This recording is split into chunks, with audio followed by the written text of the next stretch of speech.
वास्कोमध्ये जे आता आमचे उमेदवार आहेत मारुती शिरगावकर, हा एक सामान्य माणूस आहे, हा एक चांगला कार्यकर्ता आहे, ज्याला वास्कोतल्या प्रश्नाची चांगली माहिती आहे.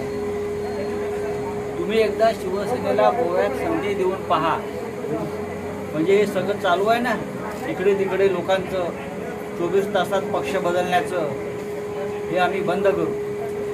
जे पक्ष बदलतील निवडून आल्यावर त्यांना रस्त्यावर अडवून प्रश्न विचारू. आमच्या मुंबईच्या भाषेमध्ये काय करू, ठोकून काढू. गोव्याला याची गरज आहे, या धाकाची, या या या या हिमतीची.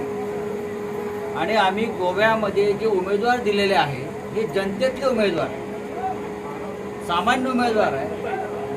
आणि हे लोक गोव्याला नवा चेहरा देतील, लोकांचे प्रश्न मांडतील विधानसभेत. 11 आणि 12 तारखेला आदित्य ठाकरे येत आहेत प्रचारासाठी, स्वतः महाराष्ट्रातून काही मंत्री येत आहेत प्रचारासाठी.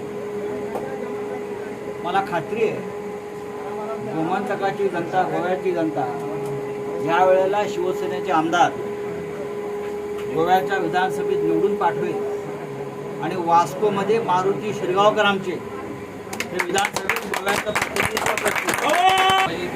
एक आमचे ऑफिस ओपन करून आम्ही BJP आमची जी विरोधी पार्टी आसा ताका एक स्ट्रॉंग मॅसेज दिल्ली आसा.